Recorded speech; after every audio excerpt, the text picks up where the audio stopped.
Ladies and gentlemen, we're here. Welcome to episode 100. 100. We here. They didn't believe in us, but we here. They We said we here. couldn't make it to 100, but we here. They said Wilt scored 100. I haven't seen it, but we here. We here. We listen. Listen. I know. I know you saw that tweet too. There's been a lot of shit. A lot of funny shit that's been happening over the last couple days. But I know you saw that picture I that I did. tagged you in of Wilt Chamberlain. Yeah, Wilt Chamberlain walking in the "I Have a Dream" speech march or the 100. What was it? I think it was his funeral. It was his funeral. It was MLK's funeral, and Wilt Chamberlain was there. So I'm realizing they have footage and image of Wilt Chamberlain doing a whole lot of things, but nobody knows where the footage of this 100 game is. So I do want to talk about that because that was the first thing you said on the show, right? That was like the first or second episode. You came on here and you were like, I don't think he scored 100. There's no proof of it. And at first I was like, man, that's crazy. I ain't never heard no shit like that in my life. But man, the more I started to think about it, And the thing is, they be talking like Wilt, like he played back in Harriet Tubman days. no, Like he did not. like they be talking about Wilt in his game like he was back there with Frederick Douglass playing. Dude played in he played in the 60s and 70s. TVs was working then. Y'all was watching I Love Lucy. Where is the 100-point Wilt game? I'm with you. You have pulled me over to the other side. You sent that photo. I also saw this weekend on Twitter some other people saying something similar, like, "How do we not have footage of the 100-point game?" I'm. This is a conspiracy theory. I'm all in on. I don't think Like it makes me think he didn't score 100, but whoever was at that box score didn't know what to put. He was probably at like 80 something, and the person who was keeping track of the box score, I know they like maybe took a piss break, came back, Yep. score was inflated. They was like, hey, how many points did you score? I was going maybe about 10, 15. Let's just give him 100. Let's just give him 100. This is how that conversation went. They came back and they said, "Man, what's Will done? How many points you think Will got?" And some old black man was like, "Shh, probably 100. The way he playing Yeah, tonight," that's what it is. and that was it. Yep, I can see it now. A couple of old black kids sitting around. That Joker Wook. Y'all see that game last night? You see that game? I know he had 100. Yeah, 100. So, but then the rebuttal could be, but he took the picture after the game with the 100. Oh yeah. We don't know when that picture was taken. Oh, hello. We don't listen, and I don't want to all the old heads who may listen, old head basketball fans. Listen, I want to believe that Wilt scored this 100-point game. I want to believe it so that the myth, I can believe the myth. The thing is, no one can give me the proof to dispel my myth. So now it makes me think my myth might have some legs. And at this point, I'm going to need some answers. That's just me, though. But my brother, beside that, we are here. We are here. 100 episodes. Man, I got another song for us right here, right now. Because you know what? What I feel like when I hear us and we made it to 100 episodes, it brings me back to just one song in my head. Okay, let it ride. This right here.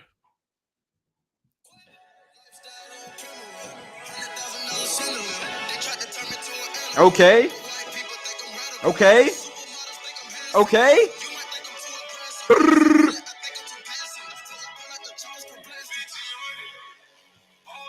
Straight up. See, that's what it brings me back to. Like that's why I feel like a champion. You know what I'm saying? I feel like a champion. By the way, on that song, Kanye's verse is hilarious.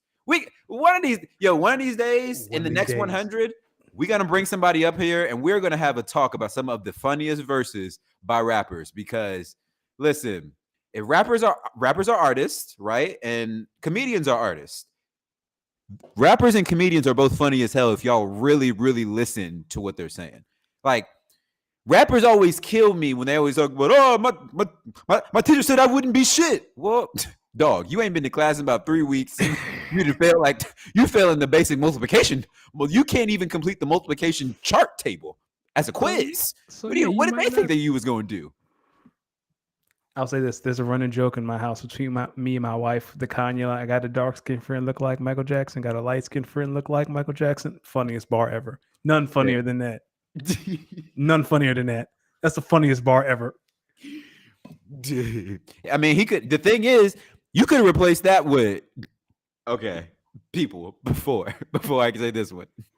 I love the Fresh Prince of Bel-Air, but Kanye could have said he got a light skinned friend that looked like Aunt Viv, and he got a dark skinned friend that looked like Aunt Viv. Rappers are hilarious, yo. Like the lies rappers be getting off. Yeah, like Jeezy hiding them bricks under his auntie house. Yes, yo, Jeezy. Do you really grams in my auntie house, and then what? And then what? And then you told the truth. Where were them bricks really at, Jeezy? They weren't at your auntie's house. And then there's another favorite. I'm not going to repeat the lyric, but those of you who know Birdman and the #1 stunner, there's a line where he talks about intercourse, and it is bananas when you read it.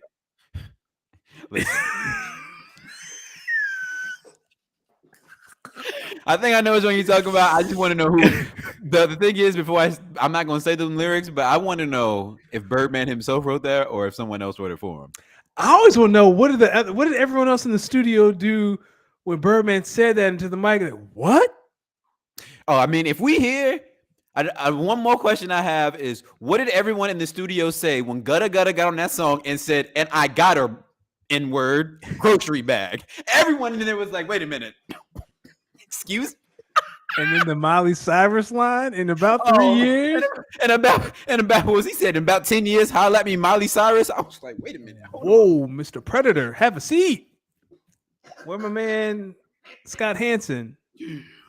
Oh, rappers are funny, yo. Listen. We're gonna do more. We're gonna do more lyric deep dives because I'm over here just thinking about lyrics that just get me laughing. Lil Wayne getting on a song. Rick Ross talking about some leave him dead in the living room. Get it? Leave him dead in the living room. Everyone was like, whoa, wait a minute. Real G's moving silence like lasagna? Ball. Whoa, wait a minute. Ooh. Whoa. Hey, the off season is coming. It's gonna get real slow in a month. Oh yeah, you're right. It's gonna get my brother. Slow. Let the people know where this 100th episode of Speak On It is brought to them by. Episode 100, just like episodes 1 through 99, have been brought to you by GoingFor2.com. Head over to GoingFor2.com for all your daily fantasy needs. I know a lot of you are about to do your rookie dynasty drafts. I know ours is Sunday. I've been reading a lot of content so I can make the best decision possible because I got some holes to fill, and I got a lot of draft capital to fill them. So hopefully make some good decisions and repeat as champion. Yeah, can't wait to steal some of your free agents, by the way. Hey, I already have a list of agents that if I have to let go, I'll let go, and I'll be okay. Well, I'm glad you're taking the proper precautions to just already know that some people are already going to be losing their jobs on your team. Because again, I say I don't think enough people in our league really realize they're going to have to drop at least 3 people. Yep. Well, I have 5 draft picks, so yeah. So now some people, I mean, I've been, I don't know if this is like my commissioner duties. I look at everyone's team often. Some people I've already can tell based on like certain draft picks or the number of draft picks they have. They like people who got like 1, 2 draft picks. Yeah, they got a full roster because might as well. But if they were smart, they'd be watching them free agents, boy. I'm telling you. Hey, anyone who's looking to jump into the first round who can hear this, give me a shout. 104 is not on the table. Well, Bam has no draft. No, Bam doesn't get to come in here because I made a fair offer to Bam and he turned me down. Bam is not in. Oh, you too?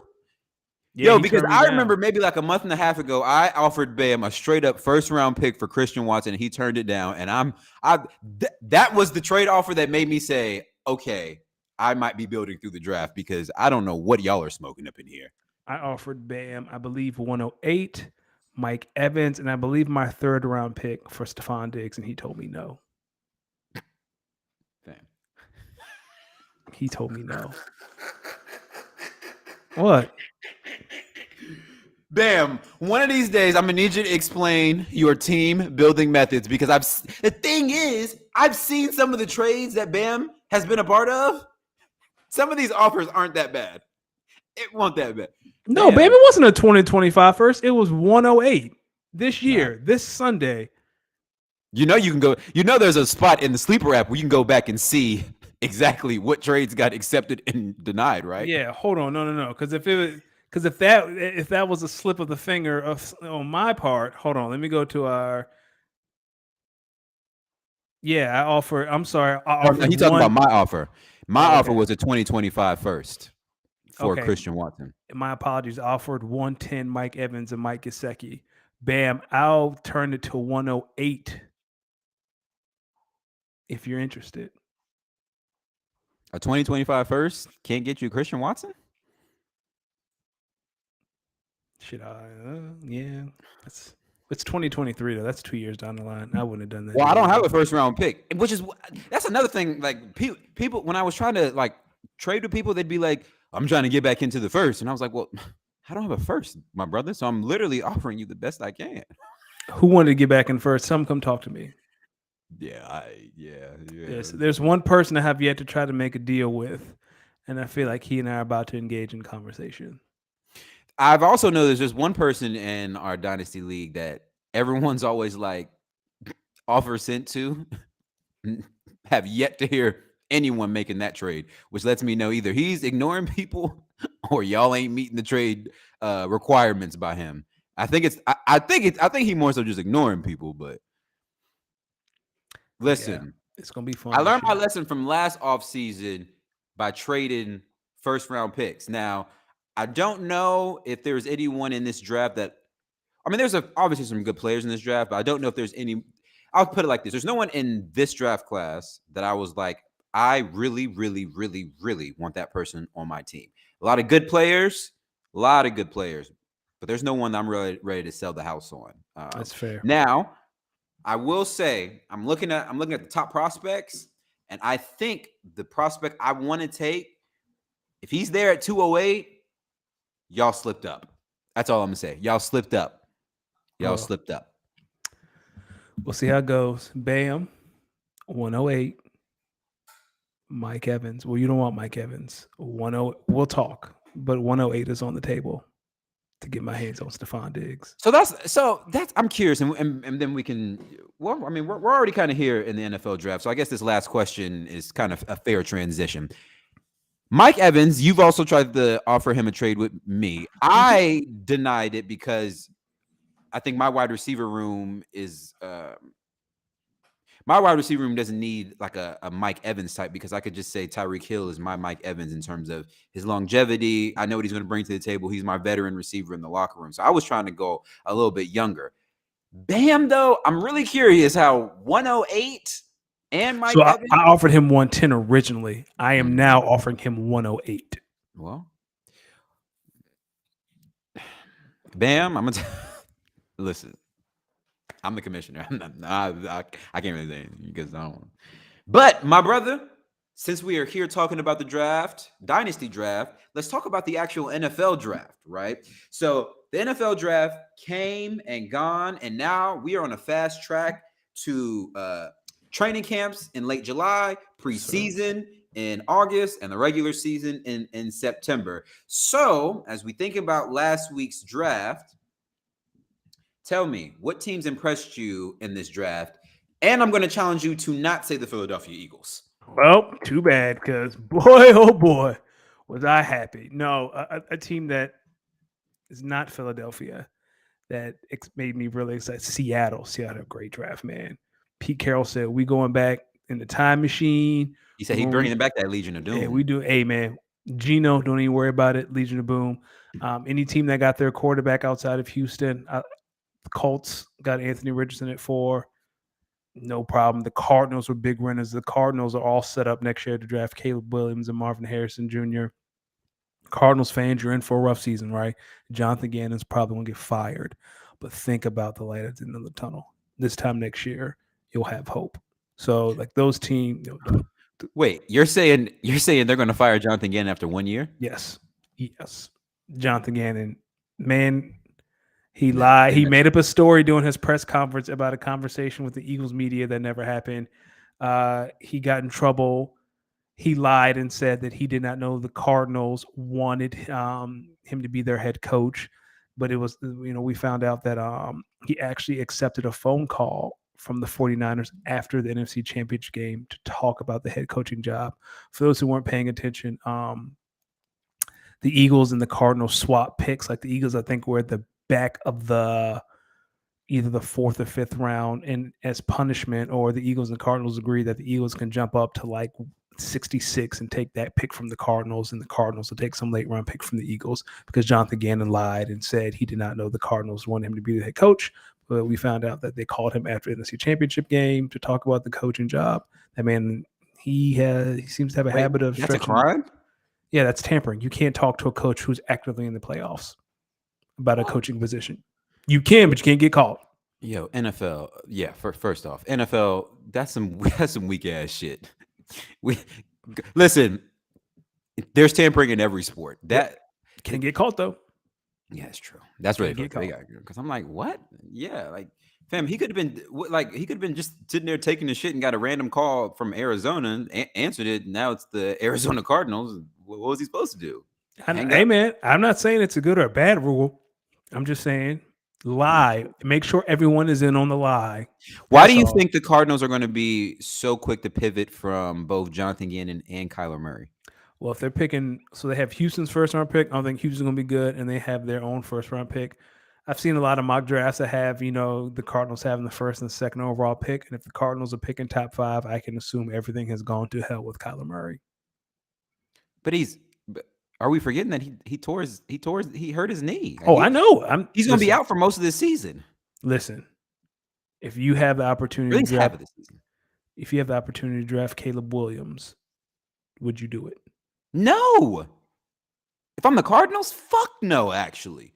Emphasis on the fuck no.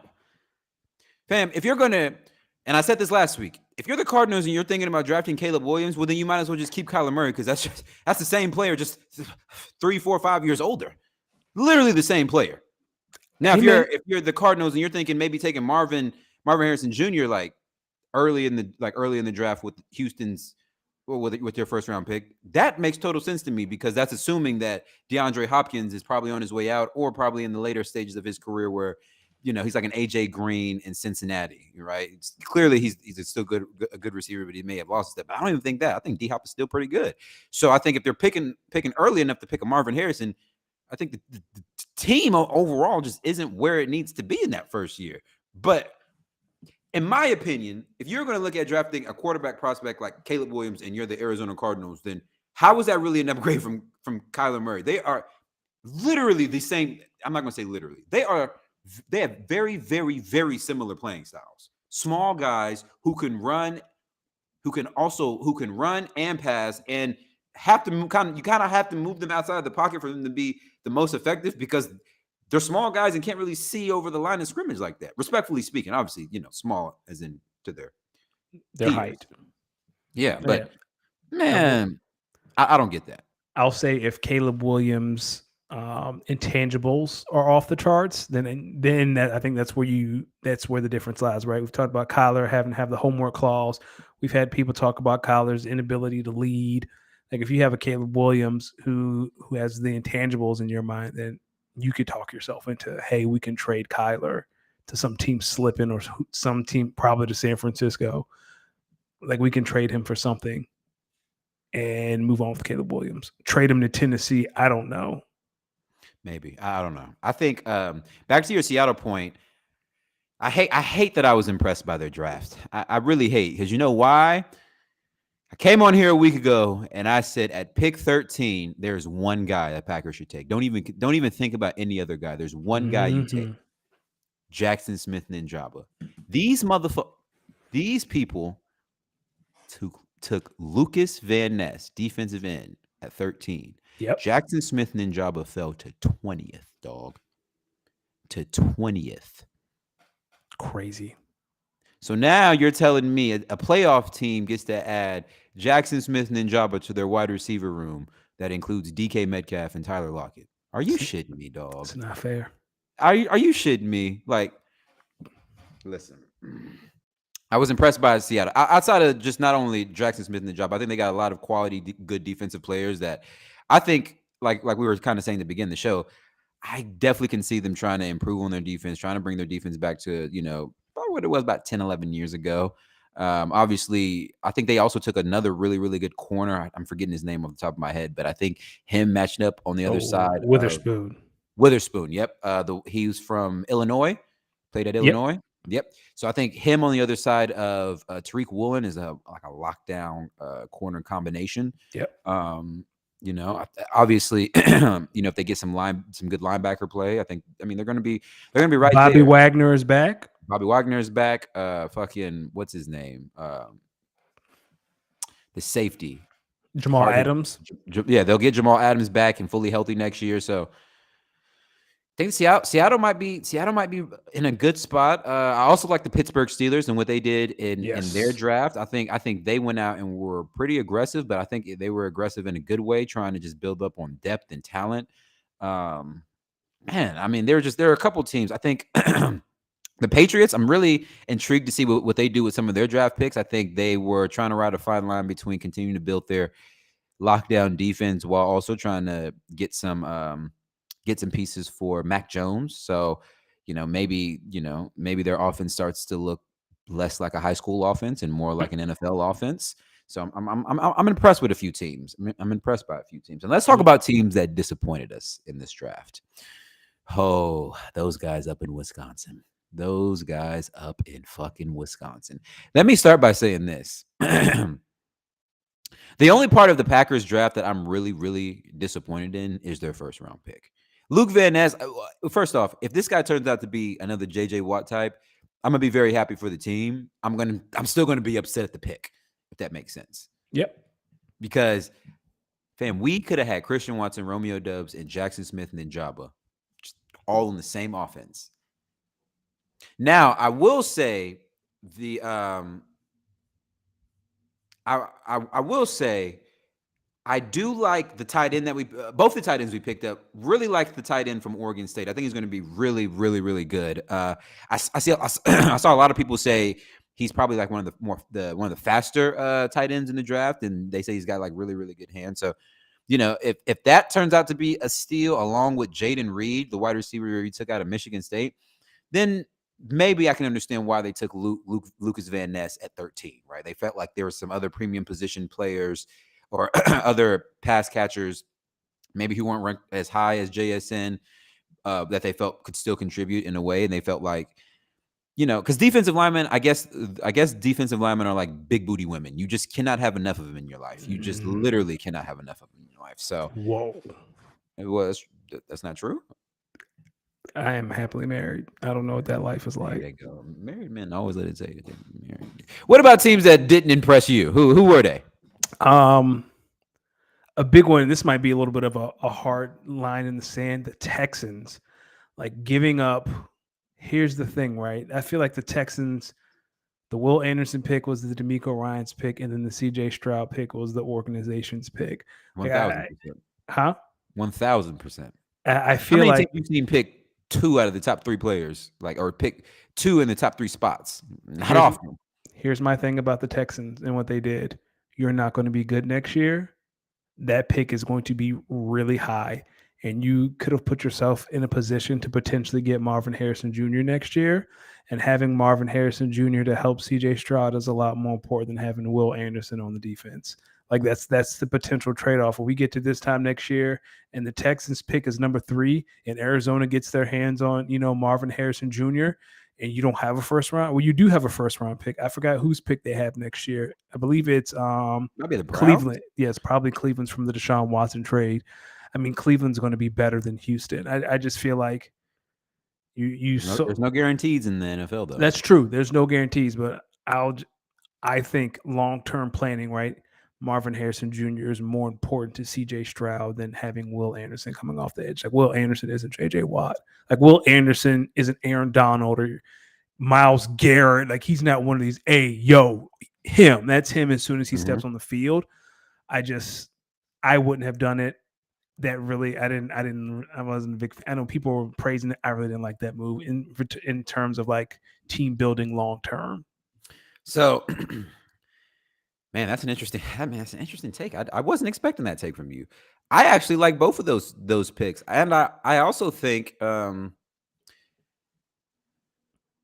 don't think the Texans are going to be as bad as you think. I also think that the Texans are banking on I think they're either banking on making a trade during the season with a team that might be looking to pick off one of their better players and try to steal their first round pick, which I could easily see.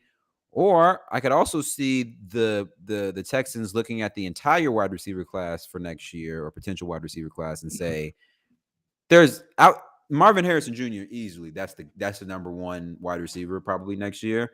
But 2, 3, 4 can't be that far of a drop. Like, I feel like the Texans are probably going to be picking somewhere around like 10, 11, 12 next year.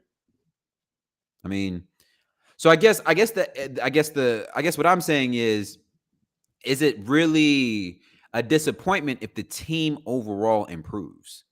No, I just think from a team building standpoint, like the Texans, the AFC is so stacked, right? Even the AFC South, right? You got Jacksonville there, Tennessee. Okay. Well, Derrick Henry runs all over you anyway, so you're gonna lose Tennessee twice. And then who's the other team in the AFC South? My goodness. Oh, Indy. Anthony Richardson's going to play. I don't think Anthony Richardson should play this year, but he's going to play. Oh, you've seen the reports. They already put the reports out. This is how I know the Colts already. The Colts brought Gardner Minshew in for no damn reason. Maybe like a day or two after Anthony Richardson was drafted, I already saw a report that said the Colts are planning on Anthony Richardson playing sooner rather than later. Okay.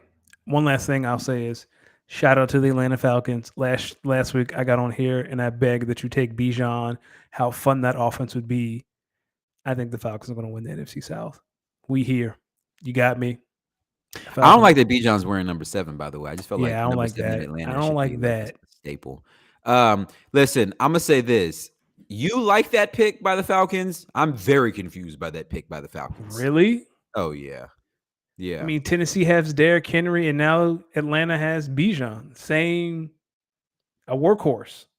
So my thing is, y'all drafted Tyler Algier last year. He turned out to be 1,000-yard rusher kind of late in the season. So now y'all bringing in Bijan, who's probably going to be you're going to try to make him a 3-down back. So what was the point of drafting Tyler Algier last year? I mean, someone better came along. Is that the hole that the Atlanta Falcons needed to fill at number 8? That's a big pause moment right there. I think the Falcons said, we have an opportunity to win the NFC South with the most explosive offense in the division. Fuck it, let's go do it. And I'm glad they did. What offense though? You have Bijan, Kyle Pitts, Drake London. You need a wide receiver 3 because Matt Collins right now is wide receiver 2. Well, I mean, Kyle Pitts and Jason Kelly or Travis Kelce are perceived to be from the same mold. Yeah, man, I'm with you, Achille. Like, it's just like there are still free agent wide receivers out there that aren't going to be splashy, but are good enough, right? You have like that offense is going to be fun. Like they're telling Desmond Ridder, "Hey, dog, we're going to do the same thing the Eagles did with Jalen Hurts. We're going to give you everything you need, and it's up to you." I think they started. No. I must be crazy then because I'm looking at it and I'm like, me personally, I think this offense is going to be mad bland. They're going to be a team that tries to run the ball, and then once the team just stacks the box, all right, now they're going to dare Drake London and or Kyle Pitts to beat you. I haven't seen enough out of either of them to think they're going to continuously beat you if you don't double them. These boys are young. I think the Falcons are going to win that. As we live and breathe right now, May the 2nd, I have the Falcons winning the NFC South. It's so weak, man. Like Derek Carr is the best quarterback in your division. That division can be got. But Derek Carr is also on the best team in that division. Not by much.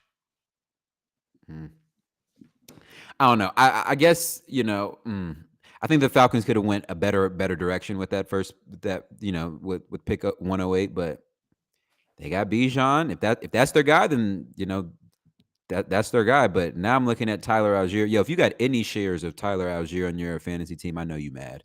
I mean, there's no time for him to be traded. But the thing is, I will say this though. That Bijan Robinson pick wasn't the most head scratching running back taken in the first round. That really threw me out there. Detroit, what in God's name, bruh?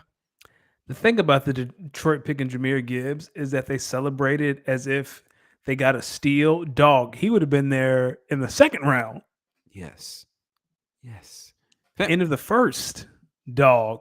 Like am I crazy if I was to say I think Bijan probably would have been there at the beginning of the first two? You mean like when they picked? Yeah. Had the Falcons not picked them? I agree. Yes, if the Falcons had not picked him, because everyone's like, oh, he's going to Philadelphia. He was not going to Philadelphia. Howie Roseman does not draft running backs in the top 10. Because I don't want to devalue the running back because I think the NFL has done it enough. I'm just saying there are premium positions in the NFL where teams are always going to be quick to just draft the best available player. Defensive lineman's one, quarterbacks is another. Shout out tackles, offensive linemen. Those are positions where like if your guy's already gone, then you take the best available player in those positions: quarterback, tackles, defensive lineman. Running back is not one of them. Respectfully speaking, I don't know. Hey, before we end the draft stuff, shout out to Chicago for doing business with us. It's been a pleasure. Jalen Carter is an Eagle. That's a good one. Y'all got him and Nolan Ryan. Some bullshit. Hey, Howie. That's some bullshit. Howie. My thing about the Eagles is I'm gonna say this. Jalen Hurts and the Jalen Hurts era of the Eagles y'all gotta raise a Lombardi in the next 2 or 3. Yes. The NFC is weak.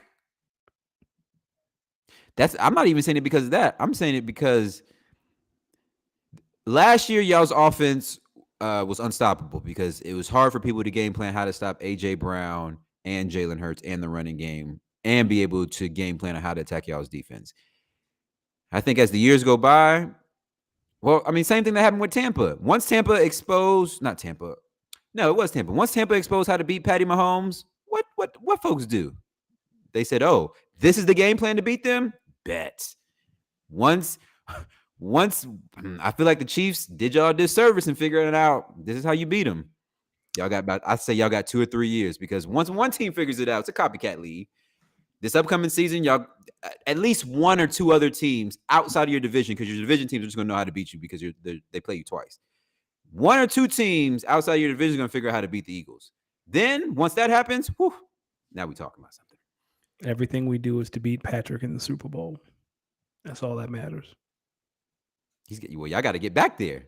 Everything we do is to beat Patrick in the Super Bowl. Y'all don't want to see him again. I think I do want to see him again. No, y'all don't. Yes, I do. I don't think there's a person in that Eagles locker room that wants Patty Mahomes round 2 in that Super Bowl. Y'all, matter of fact, I think everyone in the Eagles locker room is just hoping and praying Josh Allen, Joe Burrow, or Lamar Jackson. We play the Chiefs in the regular season, so we'll see. Oh, well, I mean, I think y'all are going to win that regular season game. On the field where our pass rushers can actually rush the passer. That's a conversation for another day. Oh, brother, here they go. What's next? It's okay to just say the better team won. The better team did win. I said that the Tuesday after the Chiefs were the better team. I would just have liked to seen that game on turf that wasn't ice. That's all. Listen, before we get into our NBA coverage, let's take some time to appreciate the love in the chat. This is 100 episodes strong. We've been getting mad love in the chat. Shout out Akili, shout out Bam, shout out Kyle. Thanks for the love on the 100th episode. Akili said, shout out to Howie for saving his DeAndre Swift shares. Howie heard Joe cry. Listen, I can only imagine how DeAndre Swift felt watching them draft Jahmyr Gibbs. He was probably like, are you fucking shitting me? Are you shitting me? But DeAndre Swift, I'm gonna say this, Matt, respectfully, you low-key put yourself in that position. Low-key. Yeah, you can't stay healthy. Because once Jamal Williams came in and was clearly just overtook your job, now what are we doing? Yeah. You know what I'm saying? Like, you saw that coming. I'll also say, as I'm looking through, Akili also said it's a bad pick by Detroit, but he is gifted. And Bam says he thinks the Lions wanted Bijan. I'm not surprised. Yeah, I could. Yeah, I'm not surprised. And Kyle said out of the 14 dynasty leagues that he's in, he ended Jesus. up with one rookie 101.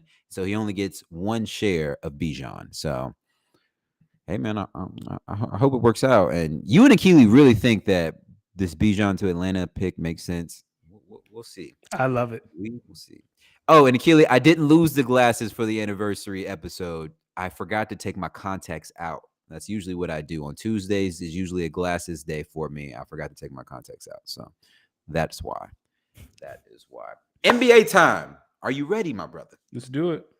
All right. Well, it is still NBA playoff season, but now we have moved out of the first round, and now we're in the semifinals. AKA, now we in from here on out. It's just premium hoops played at the highest level from here on out. So we're going to start in the East, right? The Heat are up 1-0 after beating the Giannis and the Bucks last week. They're up 1-0 on the Knicks after their game. I believe it was like Saturday or Sunday. And they're currently playing right now. Yep. Last night, James Harden put on a playoff masterclass for the Sixers to take a 1-0 lead over the Celtics in Boston, which was a big, big win for them. So let me ask you, so far in the Eastern Conference semis, are there any narratives that you want to speak to?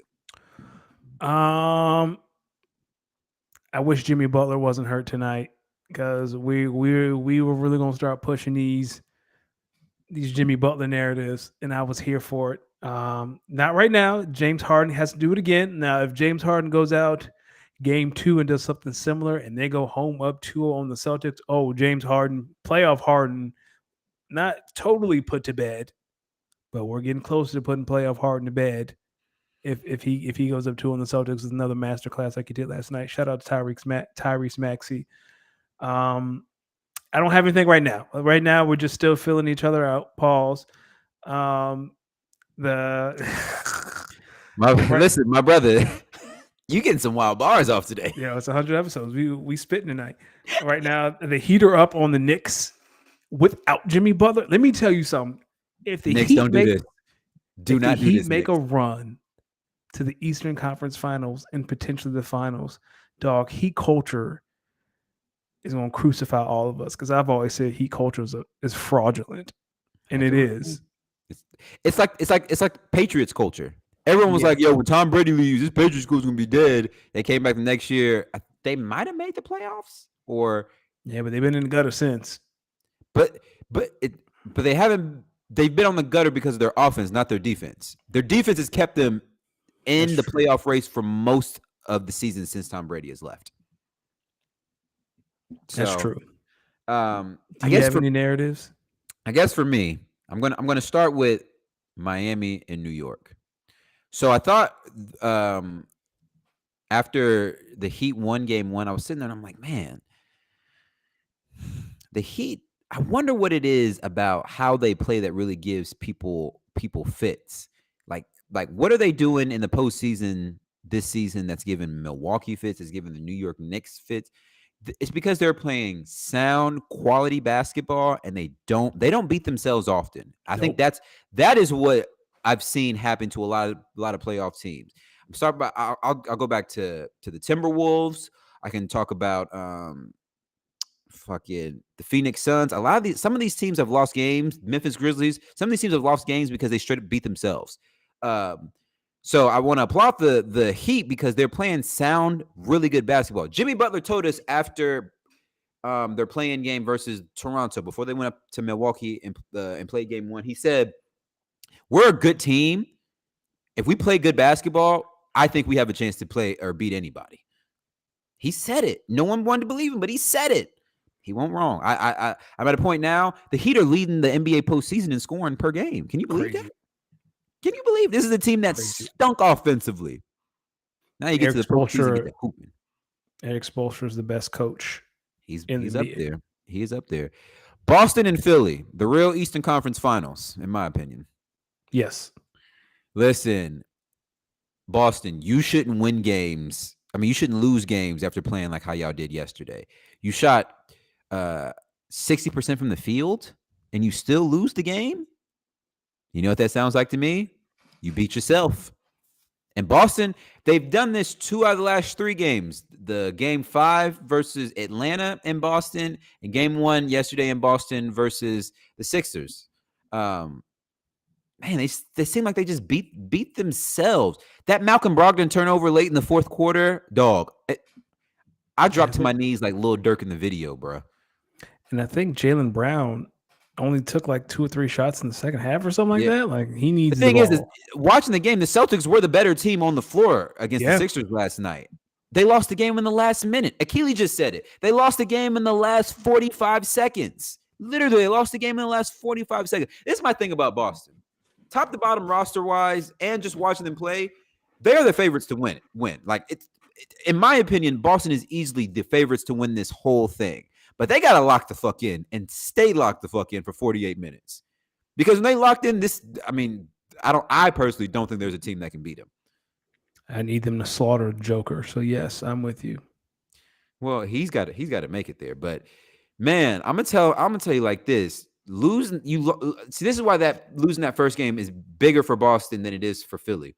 Because what y'all are doing is Joel Embiid's probably not going to play game 2. And they, similarly to how the Heat are treating Jimmy Butler, are probably going to have a longer layoff until game 3 back in Philly. So now they're saying we can accept the split now. Let's go. We can go back to Philly. Joel play game 3, and that'll be the first game in Philly since he won the MVP award. So he's already going to be jacked up.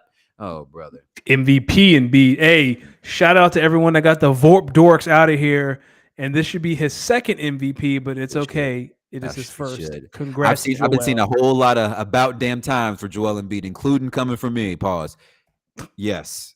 It is about damn time, Joel Embiid. I thought you should have won it last year. Yep. Listen, we got through halfway in the season, and listen, man, I just knew this was Joel Embiid's year. And I got more convinced because as you heard other players talk about MVP, a lot of them kept saying, I think Embiid's earned this MVP. Like, he's the MVP of this league. Outside of, Denver fans going to stick by their guy. He had a great season. It goes back to, I think, to what Boogie Cousins was saying in his interview. You give this guy 3 MVPs in a row, what you're saying is this guy is unequivocally, easily the best player in the league by far, and it's not close. I think his NBA peers just disagree with him. For me, it was the All-Star draft, and LeBron James, the first pick, said, yo, I want Joel, and Jokic was second to last, and he drafted himself to LeBron's team. That's when I was like, oh, they know.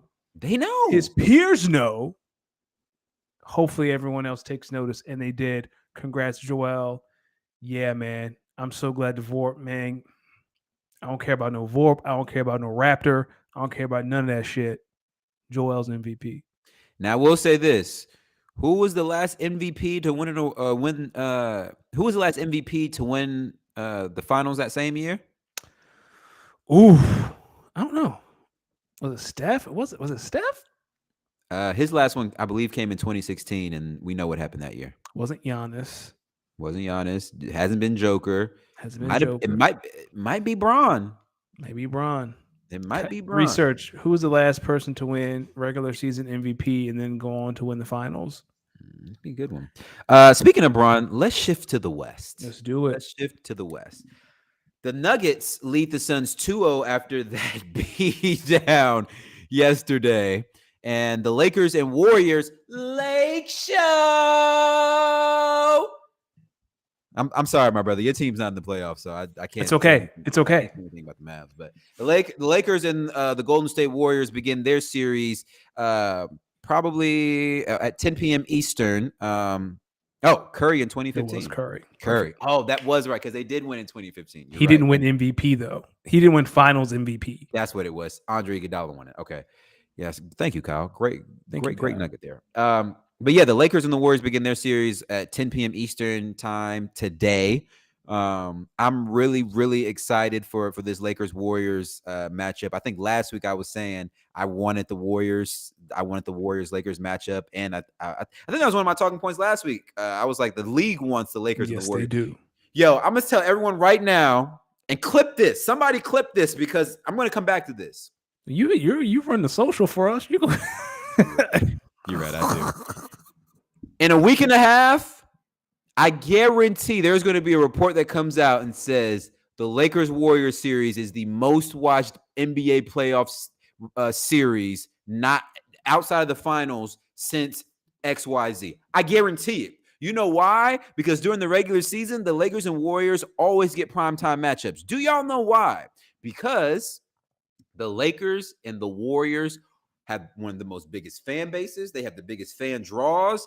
And they have two players that each have a player that's just generationally different. Obviously, the Lakers got LeBron. Warriors got Steph. Listen, anytime the Lakers and the Warriors match up, just know the ratings about to go crazy. Y'all heard it here first. You will get a report either from ESPN, Nielsen, ABC, TNT, somebody's going to come out with a report and say this Lakers and Warriors series is going to be one of the best series that we've seen, or most watched series in a while. So with that, my brother, yep. Let me tell you about another storyline that I want to speak to in the Western Conference. I'm going to let you go.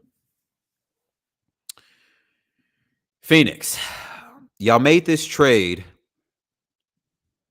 and y'all sent 4 first-round picks. Y'all got Kevin Durant. Yep. You sent Mikal Bridges and Cam Johnson to the Nets. They got to the Nets, and we saw what they can do when given an expanded role. Now, as you look at the Phoenix Suns, you know what everyone's saying? Damn, dog. They got Chris Paul, Devin Booker, and Kevin Durant all playing all the minutes? How? They can't do that. Let me tell you why. This is what happens when you gut your bench, people. This is what happens when you gut your bench. I mean, inside the NBA crew, Kenny said it best. The Phoenix Suns have a better chance of winning this series when they slow this tempo down considerably. Make this a straight-up half-court game. Because when they try to run with the Nuggets and pick up the pace, the Nuggets are just eating them alive. They're too deep. Pause. They got too much depth. I mean, they can score on many levels. I'm just looking at the Phoenix Suns, dog. Y'all, listen.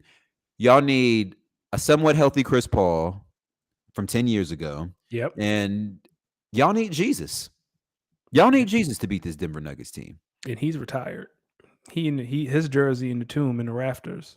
It's on the cross somewhere up there. They got Jesus' jersey up there on the cross. It's up there. That's the social clip. What's his number? What's Jesus' number? Ooh, that's a great question. What number would Jesus wear? How many days I'm getting like before he was resurrected for Easter? Yeah, 3, like the number 3. I don't know. I'm getting 7 vibes from him. 12. There are 12 disciples. Oh, brother. 3 wise men. 3 wise men. Yeah, definitely 3. The Trinity. Yeah. Jesus is wearing 3. No doubt. Oh, brother. Nah, how many? Wait a minute. Aren't there there's stories in the Bible, right? Yes, there are lots of stories in the Bible. Way too many for him to put on the too many for him to put the number of stories on it. Oh man. Keely says Jesus wears 0. Yeah, because no one's above him. Hey.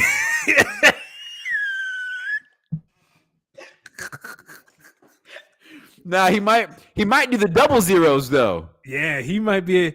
I think Jesus is a 3. I think Jesus is definitely wearing 3. Bam said he got 3 on the front and 16 on the back.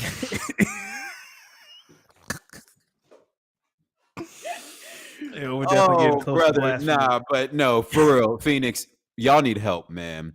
This is my thing, right? Denver is looking at it like this.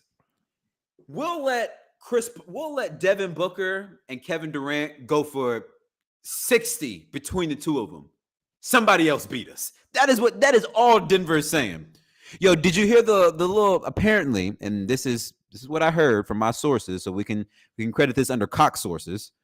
I heard from my Cox sources that what? Nah, you heard me say it. I heard from my Cox sources that a member of the Denver Nuggets coaching staff said, "Tough twos ain't gonna beat us." Yeah, they don't shoot threes. No. You're not hearing what they're really saying. No, they saying tough twos don't beat us.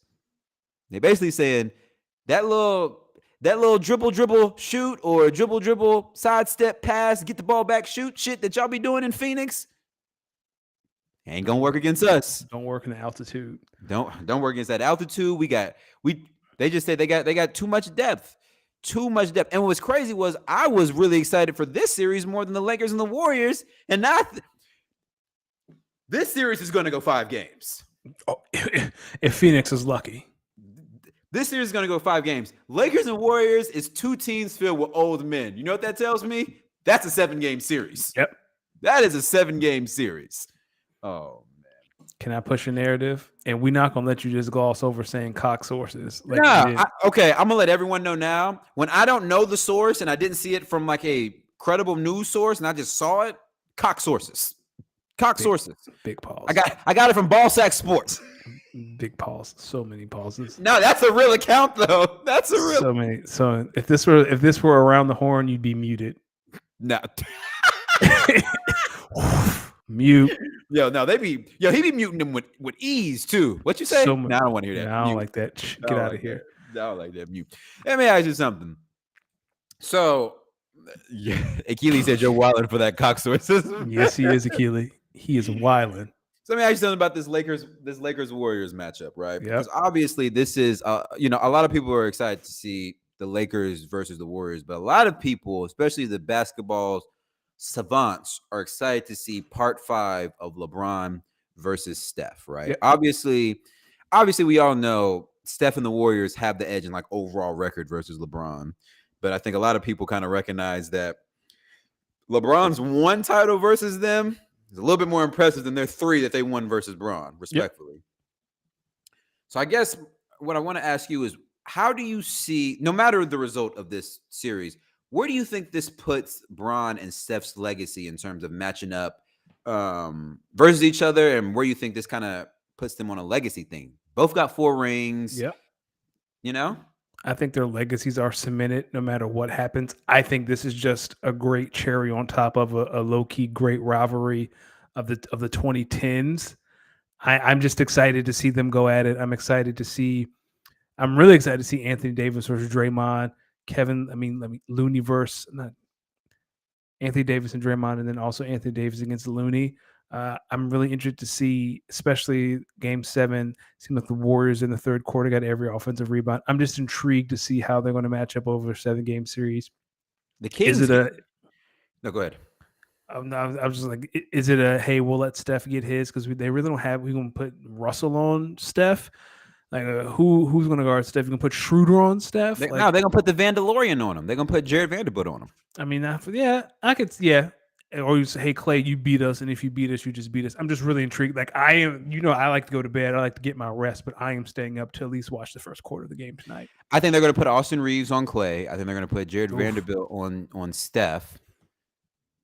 And they're going to listen. So this is my thing. I was watching you watch the Kings and the Warriors, and you saw Kevon Looney just going off for like crazy 20 rebound games, a couple of 20 rebound games. And I'm sitting there, I'm like, hold on, wait a minute. Kevon Looney, great player, anchor of their team. You're not doing this versus Anthony Davis. No. You're not doing this. You're not doing this versus Anthony Davis and LeBron. And then we got Vanderbilt. We also got fucking I'm forgetting his name. We got Mo Bamba. Like the Lakers, unlike the Kings, are a really big team. So that rebounding shit, I think we're gonna be able to equal them. So where I think it gets interesting is that we're gonna have the size advantage, but they're gonna have the shooting advantage. Yep. So if they get hot, we're in trouble. But if we clamp up, I'm not gonna say it, but I like our chances. I'm also saying this. Whoever wins the Lakers versus Warriors series is representing the West in the finals. Hey, dog. I'm sorry, Denver. I want Anthony Davis versus Jokic. That's all I want. I've been asking for that for months. That's all I want. Oh, and going back to you just brought up a point that I just forgot, and then we can hit the quick hitters. You brought up a good point. I'm gonna look at the camera when I say this. Okay. Phoenix, I need y'all to see what the rest of the world is seeing. DeAndre Ayton has no answer for Jokic. Not one. Jokic could literally give DeAndre Ayton the answers to the test.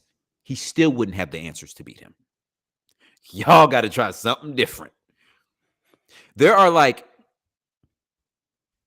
two centers that can handle Jokic one-on-one. One just won the MVP. The other plays with LeBron James. Outside of that, Evan Mobley does okay.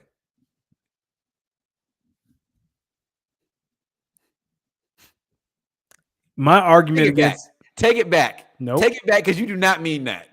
My argument against Jokic is if he plays against a competent big man, he struggles. I didn't say Ayton was a competent big man.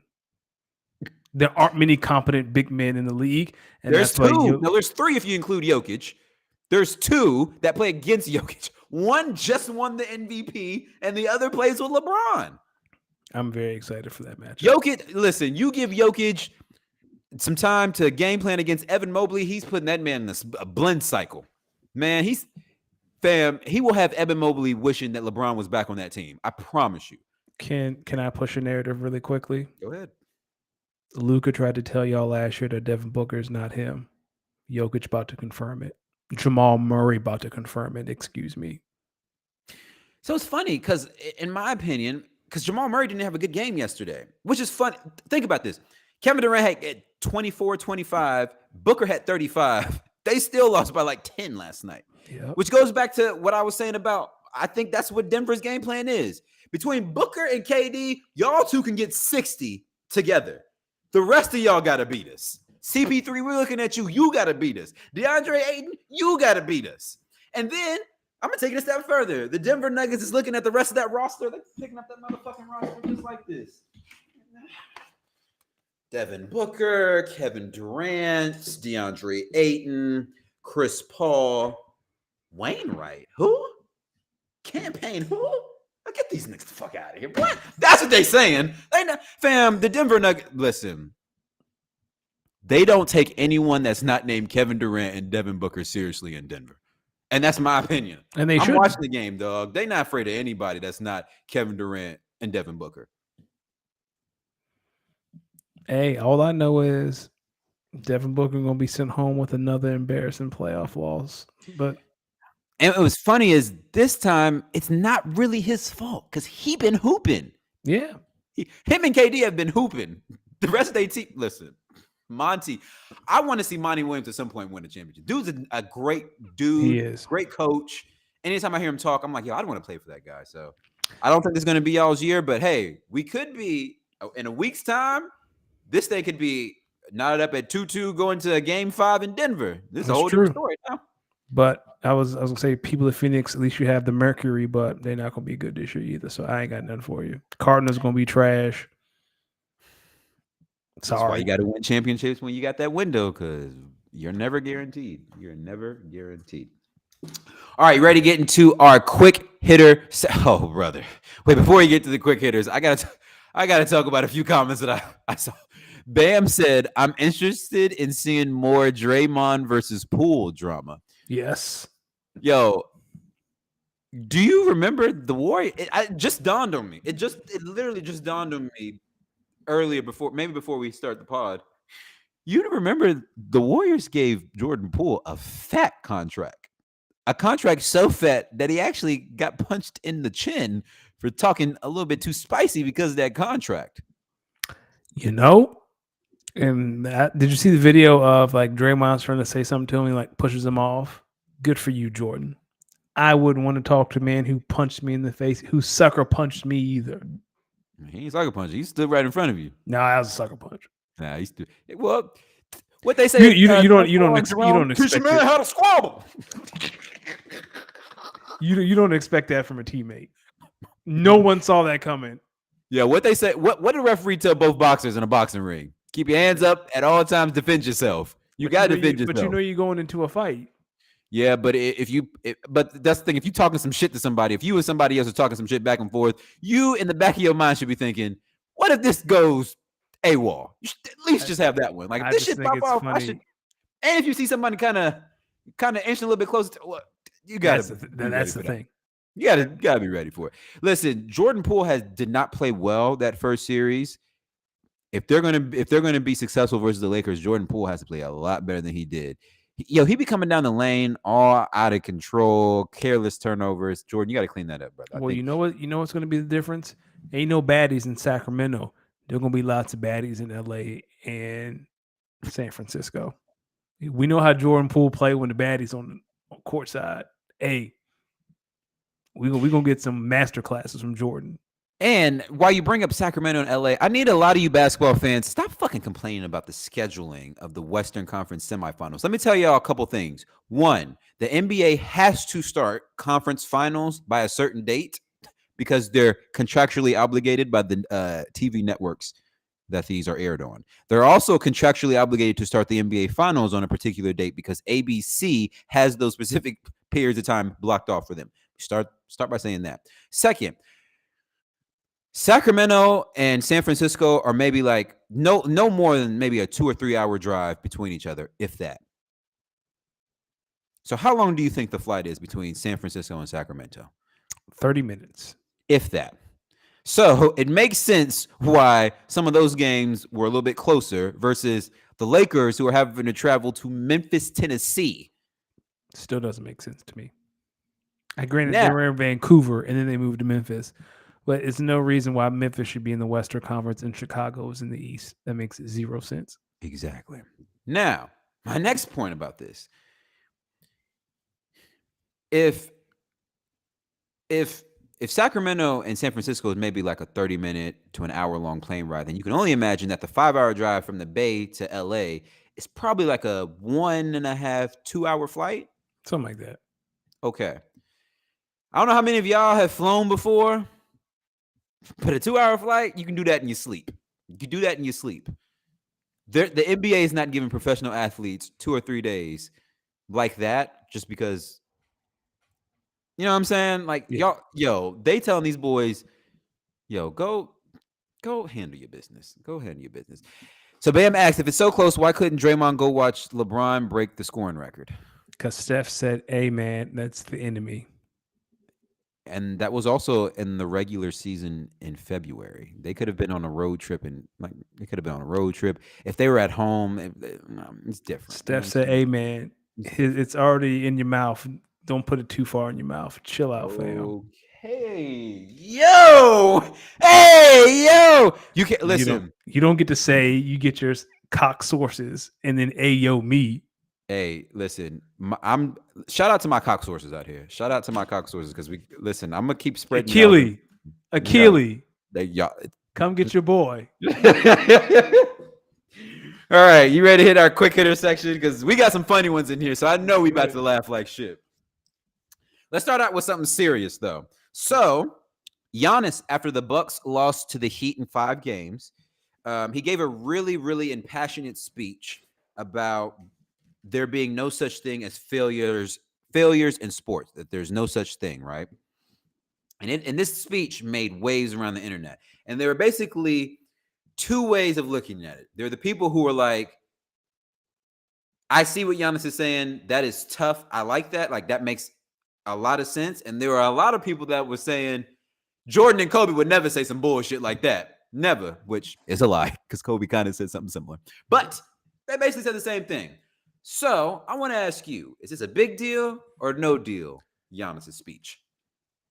It is both, and I'll say Giannis is both right and wrong relative to expectations. The 1 seed, the best record in the NBA, who are championship favorites, losing in the first round, that is a failure.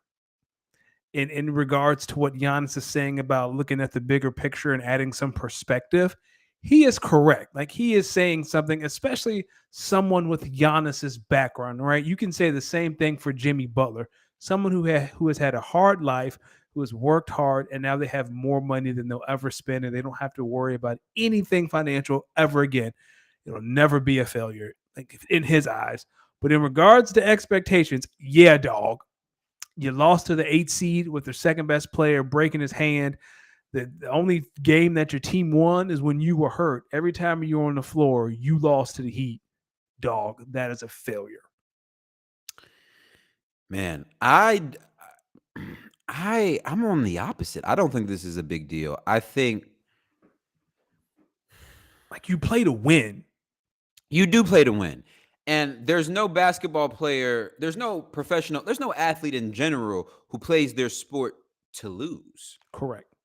But every athlete also knows, no matter if you are the favorite to win it or you are the biggest underdog to win it, there's always only going to be correct one champion. So in the grand scheme, oh, thank you, Siri. So in the grand scheme of the season, yeah, it's a little disappointing they didn't reach their ultimate goal.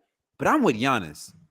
It's hard for me to consider this a failure because really? I look at it like this.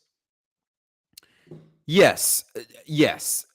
Technically, yes, they should have won this year. They were the favorites. They had a better team, but there are a lot of circumstances that happened, right? A lot of things happen. Sometimes a team just has you figured out. They may not be the better team, but they know how to beat you. That's true. Like Jimmy Butler willed that team to victory. That's all that was. They were not the better team. They just had the better game plan to beat you. So with Giannis, why I agree with Giannis is, it's clear that when Miami and Milwaukee match up, the winner of that matchup is usually or likely the favorite to go all the way because of how they play and how they're constructed. Now, this year they have the Celtics in mind, which I think, again, is the favorite. But I just feel like if you don't go back to the drawing board and think of, they beat us by doing X and Y and Z, and you don't try to improve on that, that's where to me, that's real success. Because, we've seen teams that completely luck up and win championships. Things just went their way and they capitalized on it and they won. Nobody tells them you don't deserve that. You didn't deserve to win that. You're shocked. You know what I'm saying? I don't like that. I don't like that. That's just me though. That's just me. But man, listen, all Giannis has to do is hit his free throws. That's to wrap this point up, what he said about Kobe and Jordan, or Jordan specifically, like, how do people not? To me, that's what I was just like, that makes sense. Michael Jordan won 6 rings, 6-0 in finals, right? That's the big talking point when people talk about greatest of all time. Yep. But a lot of these people fail to realize my man was getting sledded out in them early rounds to the bad boy Pistons. And what he had to do, he had to go back to the drawing board. We got to figure out a way. We can't keep losing to these guys. And I think that's what the Bucks got to do. They got to take this and just be like, look, listen, it is clear we can. The Bucks have the roster to match up very well with Philly and Boston. Personnel-wise, play style-wise, game plan-wise, they do not have the infrastructure to be able to beat Miami consistently. And I think that is where they have to learn and grow from this. So I'm with Giannis. Now let's get to the funnies. Yes. This next one was so funny. I crossed out the original line we were getting ready to talk about. And I said, no, this is even funnier. Earlier today, Shams came out with a report that the Memphis Grizzlies told Dillon Brooks that under no circumstances will he be brought back by the Memphis Grizzlies next year. Is this a big deal or is this no deal? Kids, let this be a lesson in your professional life. Do not write checks that your ass cannot cash. On a certain level, I feel bad for Dillon. It's the fact that the team you're not coming back no matter what. We don't care. You are out of here. Like, that's low-key disrespectful. And I feel like that's coming from someone else on the team. I will not say his name, but it rhymes with Stark Florent. It sounds like it's coming from someone else. Like I've never seen an NBA team in public say a dog. Even like the season they're sending hasn't been done for a week, and like yo, you never doesn't matter. You're not coming back. That's mad disrespectful, and I feel like it's coming from somewhere else in the organization. I'm with you. This is a big deal, fam. I'm gonna be on. I saw the original tweet from Shams and I had to click on the profile because I said there's no way Shams actually tweeted this. Yes. And so when I found out that was actually Shams, bro, I sat back. I said, an NBA team told an NBA player, dog, we will take the crackhead outside of the 7-Eleven with a hookah and a Black and Mild before we bring back you, Dylan Brooks. Like. So then I saw Rob Perez tweet some of the funniest shit I have seen. He said, Dylan, he said the Memphis Grizzlies did the thing where they did the thing like in movie shows or in movies or in TV shows where like they'll just replace a character without the dramatic ending. They'll just straight up replace them and just don't even mention it. So then I started looking through this thread. Oh, brother. The Memphis Grizzlies hit Dylan Brooks with the Aunt Viv treatment. Oh, what's the Family Matters? It was Family Matters. The kid goes upstairs and never comes back down again for the series. Like for those of you who watch Family Matters, there's a brother. I know who you talking about. I don't remember the kid. She went upstairs and never came back. This brings me back to Claire and My Wife and Kids. This brings me back to the one dude, the one dude in Game of Thrones, that really liked Khaleesi. Fuck, I can't remember his name. But y'all know who I'm talking about. This brings me back to Maggie Gyllenhaal in The Dark Knight. Fucking yo, that tweet about Maggie Gyllenhaal will always make me laugh. They told this man under no circumstance. Let me tell you something, Dylan Brooks. This tells me Draymond was right. Ooh. Y'all remember that rant where Draymond Green killed, because this was after Dylan Brooks had basically said they like him over there because he plays defense, the X's and O's, yada yada, that shit.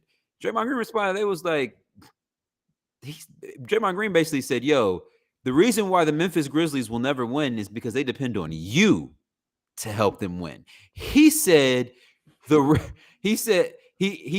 next step happens when you're not there. That's when the next step happens for the Memphis Grizzlies. And Ja heard that and said, yeah, you're not get him out of here, guys. Dylan Brooks, don't ever tell a man I don't respect you unless you give me 40, because he came back the next game and gave you 20 and 20, and then y'all lost by 40 in game 6. The script writers in their bag. Also, Shannon Sharp, my brother, never talk about dipping another man in honey ever again.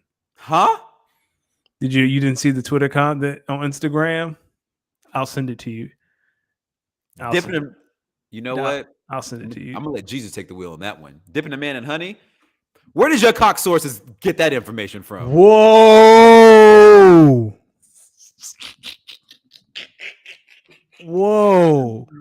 Oh, man. Okay, since we're here on the funnies, let's go back to the NFL draft, because here's another funny one that had me laughing.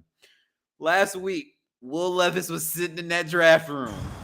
After that, on day one of that draft, waiting for his name to be called. He was so confident the Minnesota Vikings were going to select him that first round. And he just sat there. He sat there in that green room with his girl. And they waited. And they waited. And they waited. He got drafted on day 2. Yep. But my question to you is, there was likely some difficult conversations between after night 1 and before day 2 of the NFL draft. Do you think this is a big deal or no deal for Will Levis? Big deal. Started to feel bad for him.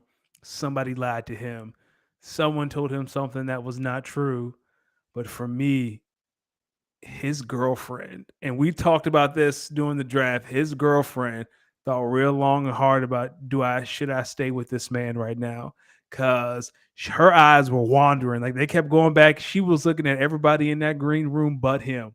Anthony Richardson, watch yourself, my dude. Ignore that DM. That ain't nothing but trouble. I promise you. Let's just call it what it is. Well, I hope, my brother. No, let me say this. Will Levis, I got one word for you. Prenuptial. I hope you have one in place, brother. Because let me tell you something. She not gonna stick around long enough to say. And nah, brother, she out of there. She got you. She got you. She thought she had a top 10 pick. We're gonna be living good. Because Will Levis, let me tell you something about ladies, my brother, especially ladies that are dating future NFL prospects. She was hitting all her friends with that my man talk. Oh, my man. I can't wait for my man. We're going to be looking at houses in Minneapolis. My man. She sit next to him. Pick one. Yeah, pick one. Bryce Young. Expected. Pick two. CJ. Expected. She saw pick 4. Oh, Anthony Richardson. Okay. She starts seeing some of these other ones, and she's tapping Will. Hey, your time up next. Your time straight. Lions on the clock, baby. Lions on the clock. Minnesota on the clock, baby.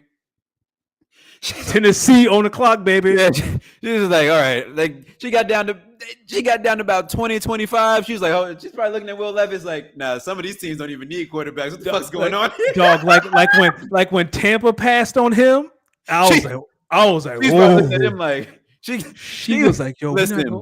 When Tampa passed on him, she was looking at him like LeBron was looking at Kyrie on that bench, like how D Wade was looking at LeBron on that bench. He dropped past Tampa Bay and she sent a IG DM to Jalen Carter. Was like, so I want to come to Philly. Can you show me around? No, I'm gonna go one step further. She saw where Will Levis fell. She had to go back to her DMs. And she was like, yo, I know I got some Kentucky basketball players in the this week.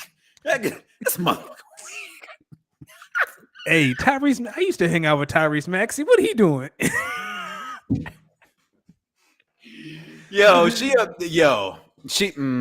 Will Levis, prenuptial, my brother. You gonna need it. You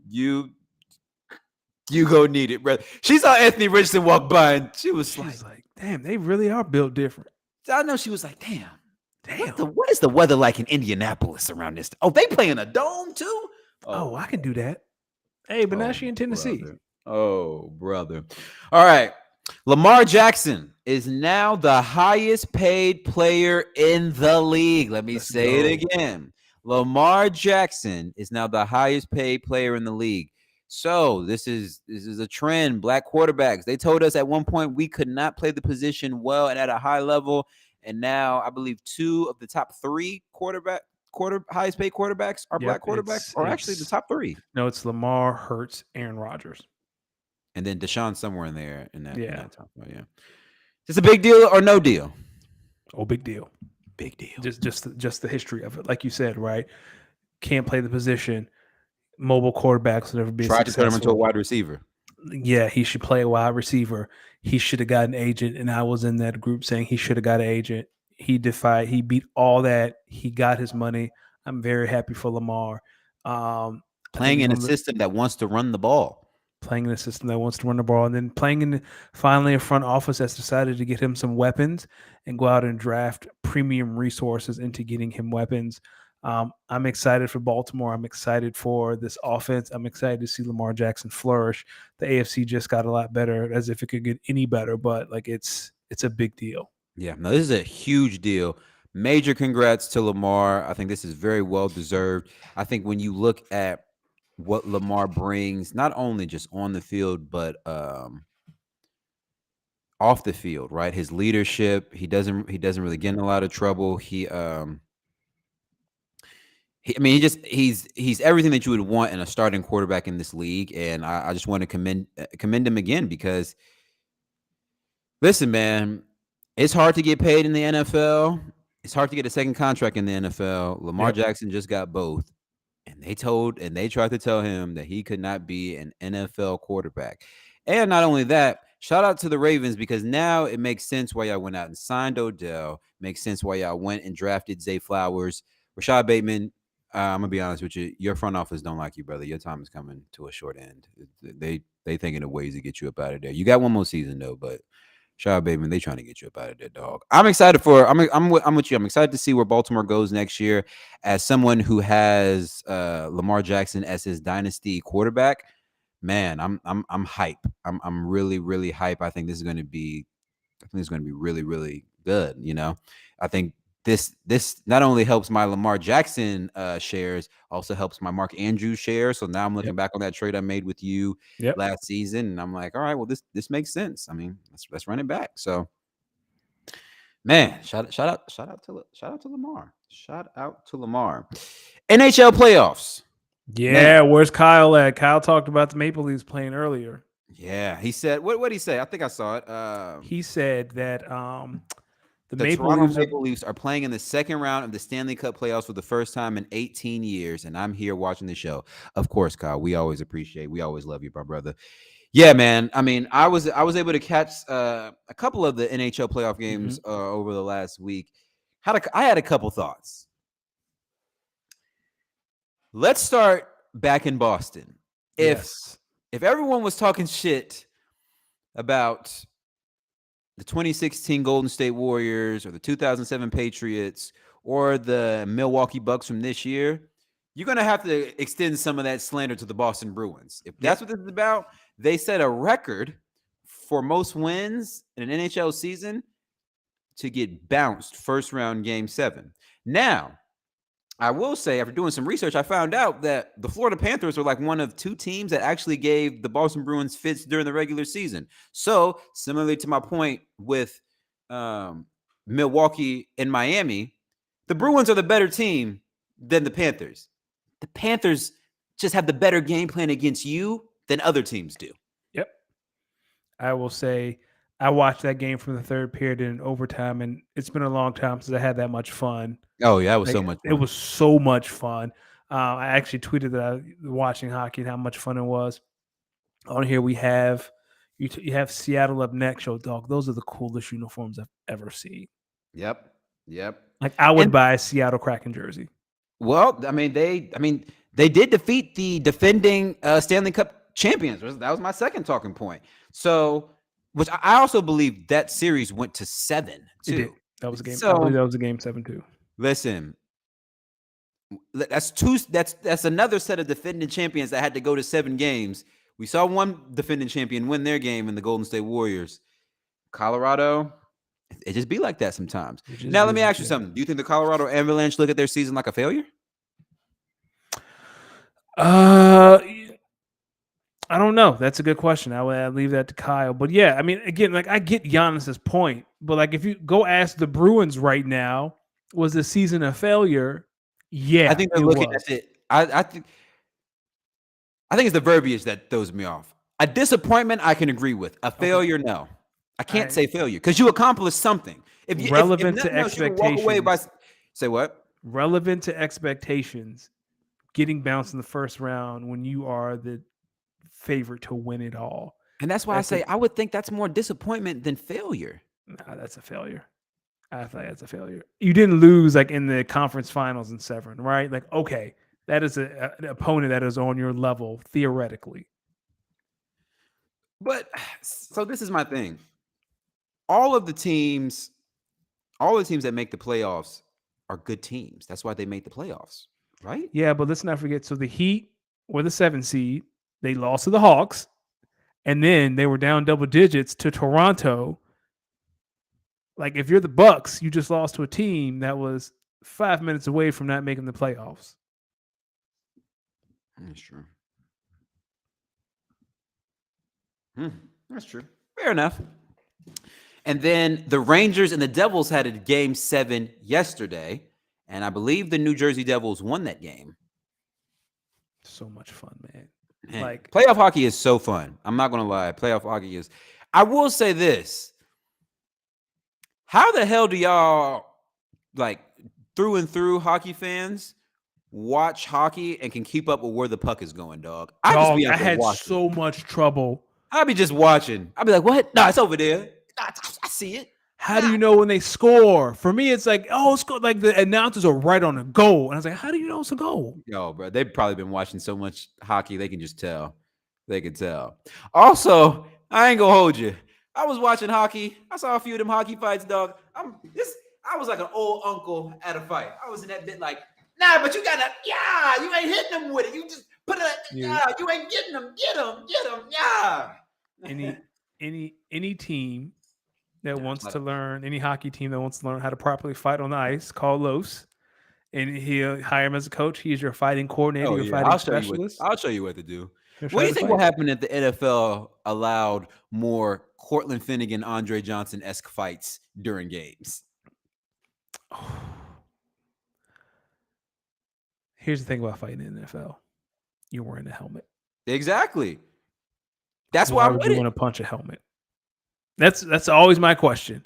Why you want to fight it? Why you want to punch a helmet? That's what I'm saying. That's what I'm saying. Like, imagine if the NFL just said, you know what? If y'all dumb enough to punch another grown man with a helmet on, there's no punishment. Go ahead. You are going to punish yourself way more than whatever these fines may happen. Go ahead and do it. Shatter your hand. Who cares? Yeah, shatter your hand. Bam said wearing the work from home special flannel PJs. Bam, these aren't PJs, my friend. These are Jordan joggers, holiday themed. Come on, I rep the brand. I gotta rep the brand. Okay, excuse us. All right. So, not only was there an NFL draft last week, but there was a WWE draft last week as well. And the other huge announcement that came last week was that there is now a new World Heavyweight Championship belt. Yep. What are your thoughts on both on the draft and or the World Heavyweight Championship belt that Triple H introduced? Draft wasn't anything special. I love that Rhea Ripley was the first pick. For me, there doesn't need to be another belt. Someone needs to beat Roman Reigns. Like now, I feel like that takes away. And I know Roman has negotiated in his contract that he doesn't have to show up to Raw and SmackDown as much. He doesn't have to defend his titles as much. And they have to do something to intrigue some sort of interest on one of the brands. Seth Rollins is probably going to win it. I'm cool with that. For me, it takes the allure out of Roman being how can you have an undisputed champion and then have a heavyweight champion, right? That to me, that's the same thing. Yeah, I think so. When I saw the announcement of the World Heavyweight Championship belt, I thought about it from a business perspective. I think the WWE is looking at AEW because AEW has a lot of belts. Yes, they do. And I think they were looking at it and they were probably saying, we don't need to have as many belts, but we can probably introduce a few more. In my opinion, this World Heavyweight Championship belt, I think is going to be the equivalent of remember when they used to have the TV champion? That's what I was about to say. It's the TV title. Yeah. With lipstick. Yeah. It's But do you remember how fun those TV championship matches? It's fun. I just wouldn't have called it the World Heavyweight Championship because that has a lot of weight to it. In regards to the history of the World Heavyweight Championship. The special thing about Roman is he has both belts from both shows. That's what makes him special. And now you're introducing another belt, and that kind of dilutes. And now Roman is on SmackDown only. Yep. So are they going to just make one belt? Is he walking around with a red belt and a blue belt? What does that look like? Man, I'm curious to see. I think, honestly, I think when it comes to his defenses, I still think that's going to be cross-brand promotional. He's just too big. There's too many. But now he got drafted to SmackDown. Like he's on SmackDown exclusively. Wasn't he on SmackDown exclusively? No, as the Undisputed, he can go to whatever show you want because he has both belts. But so if he loses, the Raw belt, so Raw's going to have a Raw champion and then the World Heavyweight champion. No, I think the champion. So I think Roman's going to remain the champion on SmackDown, which probably means he's going to have this belt for another year. Yeah, he's going to cross 1,000 days. But I think when you think of the shows, each has to have the equivalent. So there is no equivalent to Roman's belt, but you got to make the next most important belt, which I believe now is this World Heavyweight Championship on It the men's is. side, you got to put that on Raw, which I fully expected. Which I But agree. now think about like each show. So now Raw has Gunther and the Intercontinental Championship. SmackDown now has the United States Championship. You know, SmackDown's also putting a bigger emphasis on the tag team division, whereas I think Raw's putting attention to emphasis on the women. women's division. Yeah, it just needs another name, like world heavyweight champion. Like that means something. Like Triple H was the world heavyweight champion. Stone But Cold. I think that's why they switched up the belt, though, because if you bring back the World Heavyweight Championship, there's only one belt that every wrestling fan in mind has, and it's, my opinion, the second prettiest belt ever. the wing. I'm talking about the big one. You know what I'm talking about? Yeah, the one Triple H had. Yeah. Yes.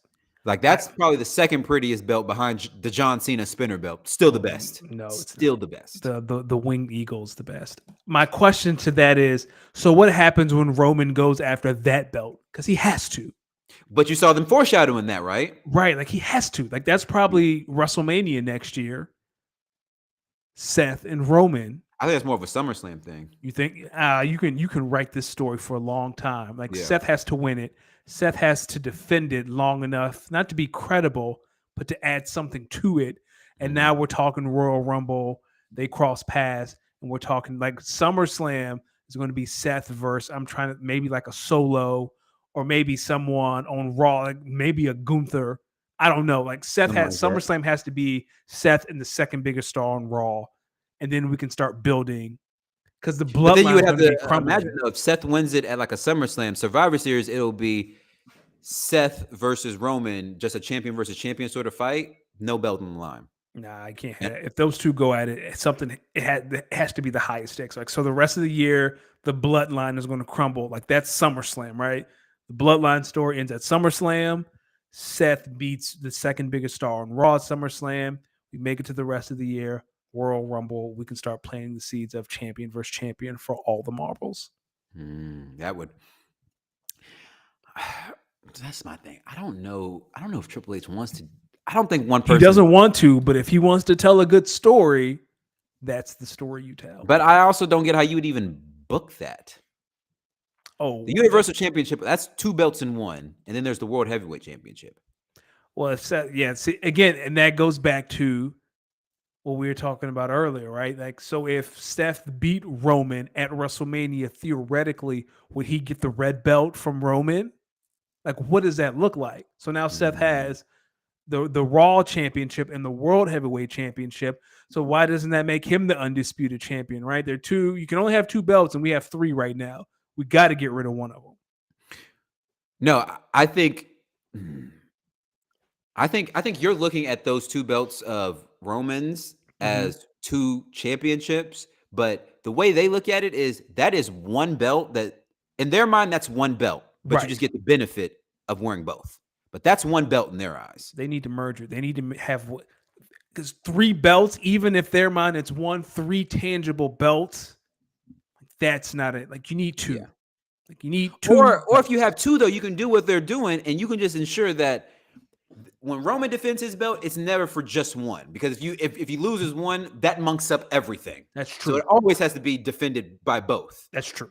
And I think that's what they're doing. Which to me, I think that's fly. That means your best champion really has two belts, and your second best champion on your flagship show is just one belt. When I do put it like that. Yes. Seth versus Roman collision, though, in all honesty. All right, I guess it's the ISO on me. Last thing, and then we can get up out of here. Go for it. Azerbaijan Grand Prix Formula One. All right, so it actually was last weekend this time. I know last show I got it wrong. It was this last weekend. It was the first sprint of the Formula One season. For those who don't know, sprint weekends are just a different format. So there's still the Grand Prix, which was Sunday, which is the long 50-something laps.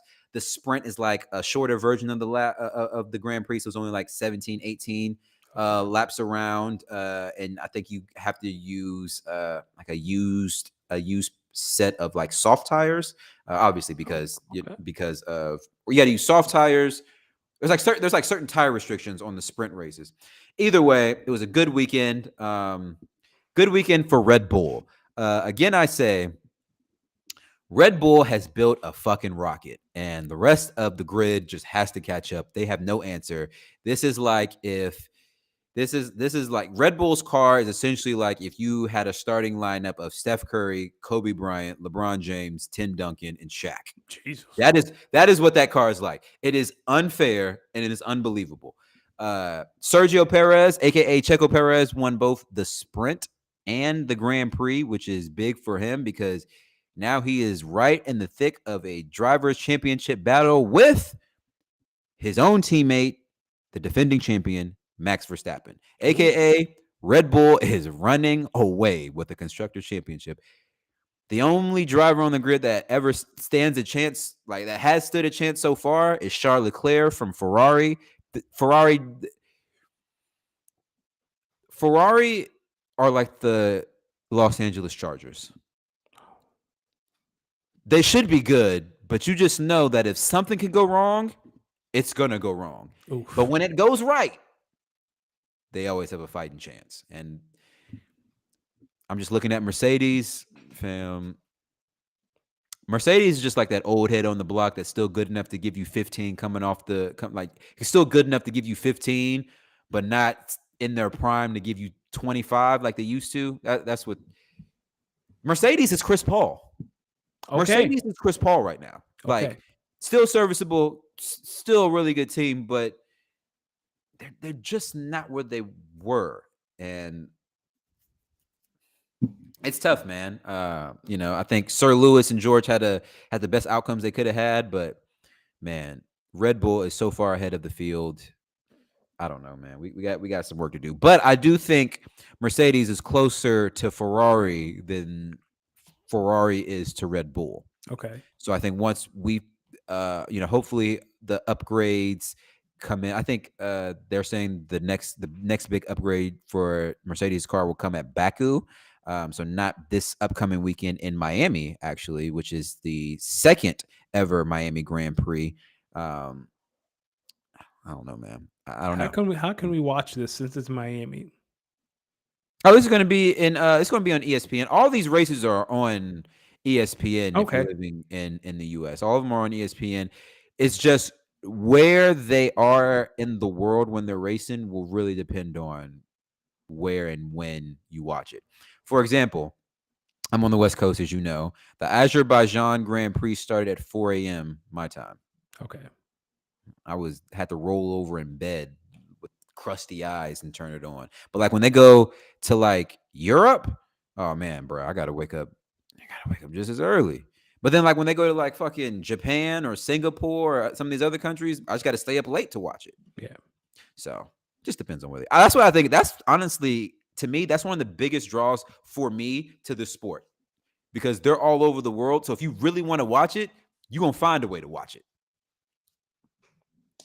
So, man, tell them where they can find the podcast at, man. Where's it brought to from? 100 episodes. 100 things. Danny, I'm going to say one last thing, and I'm going to let you go. Okay.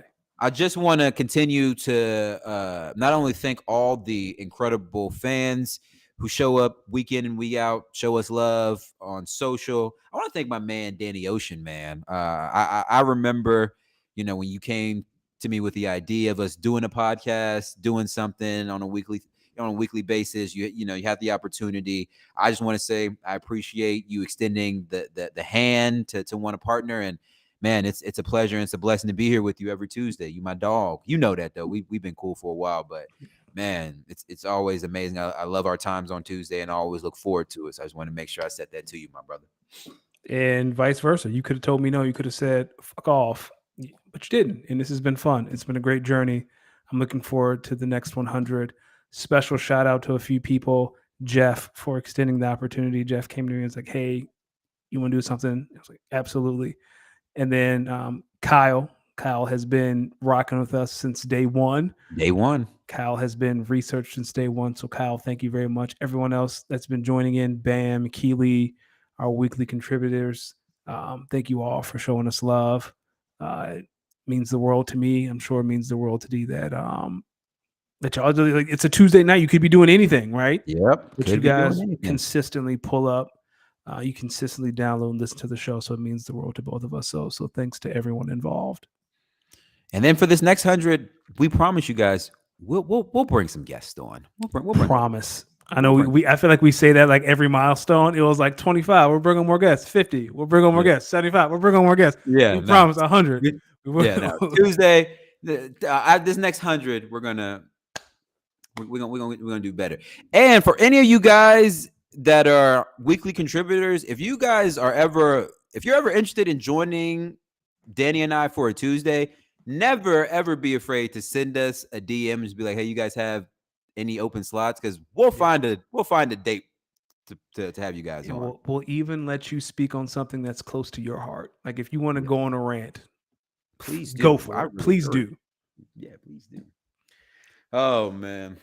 Oh, I got a quick speak to the cinema. This is really quick. Air, for anyone who hasn't seen it, great movie. Go see it. My wife and I saw it 3 weeks ago. I bought Shoe Dog because of the movie, and I'm going to read Shoe Dog after I'm done with this book. It's a good movie. I also like how Michael Jordan was barely ever in that movie. That's the best part. That's the best part. Yeah, really good movie. I left that theater yesterday very inspired for my day job. Yeah. Shout out Chris Tucker too.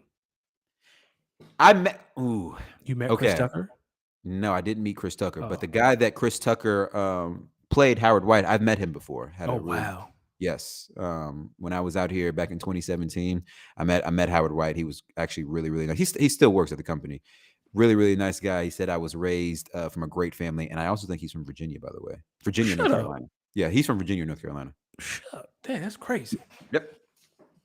All right. So, guys, you can find us on Twitter and Instagram, speakonit_pod. You can always shoot us an email at speakonitpod14@gmail.com. Always feel free to send us your questions. They don't have to be sports or fantasy related. You can find me on the Bird app at DannyOcean41. D, take us home.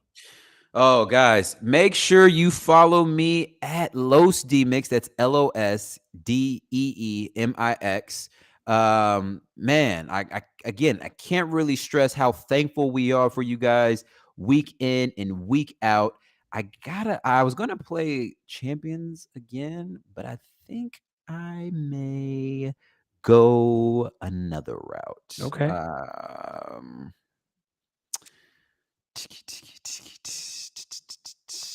I got something for us. Okay. Because it ain't nothing but a G thing, baby. Listen, you could have been anywhere in the world, but you was here with us on this Tuesday night.